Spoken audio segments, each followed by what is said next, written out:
Hai, kenalin. Aku Hestin. Mungkin sekilas tidak ada yang aneh dari diriku. Di balik yang kalian lihat sekarang, sebenarnya ada banyak sekali ketakutan yang aku simpan rapat-rapat. Dan di video ini aku ingin berbagi cerita bagaimana sebuah buku mengubah caraku bercerita tentang dunia.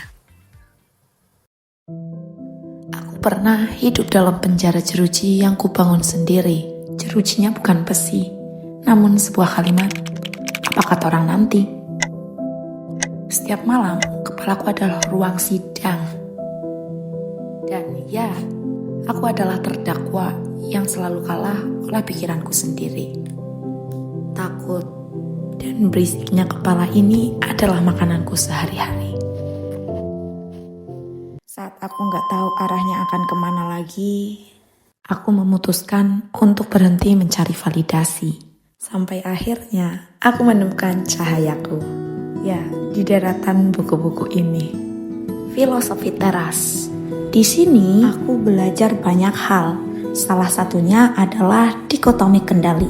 Intinya sederhana. Ada hal yang bisa aku kendalikan dan ada yang enggak bisa. Buku ini menyadarkanku bahwa pendapat orang lain, komentar netizen, atau kegagalan itu di luar kendaliku. Dan satu-satunya hal yang bisa aku kendalikan adalah responku. Henry Manampiring menuliskan kalau kita sering menderita bukan karena kenyataan, melainkan karena imajinasi kita sendiri. Akhirnya aku merubah cara pandangku tentang dunia.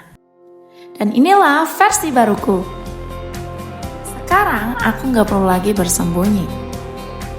Dan suaraku sekarang bukan lagi rahasia, tapi caraku bercerita.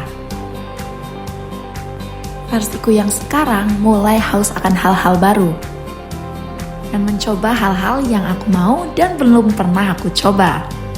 Dari aku yang dulunya sangat menutup diri, hanya aku dengan ruang kamarku yang hanya berteman dengan sepi dan sunyi. Dan sekarang, aku pastikan tidak akan lagi.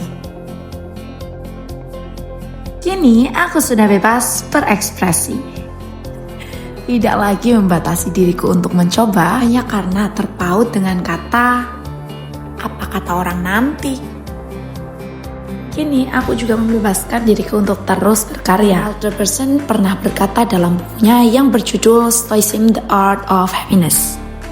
Jadi, ketika kamu berpikir mengenai umat manusia, cobalah berpikir hal-hal di dunia seolah kamu melihatnya dari ketinggian. Jadi, kalau aku bisa berbicara sama diriku versi lama, aku bakal bilang, yuk berhenti.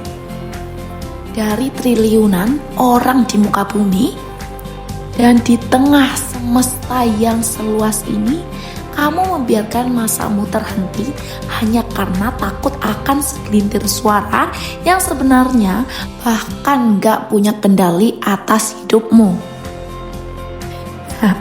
Hei, kamu itu punya kendali penuh atas dirimu. Jadi teruslah bersinar dengan versimu sendiri. Jangan biarkan hal-hal yang bahkan gak bisa kamu atasi mencuri banyak kesempatan yang harusnya kamu jemput hari ini. Di sini aku Hestin memilih untuk tetap bertumbuh karena dunia ini terlalu luas untuk dipandang dari satu jendela yang buram. Jadi, mari penuhi diri dengan literasi. Karena mungkin di balik satu buku yang kamu baca, ada keberanian yang sedang menunggumu untuk pulang.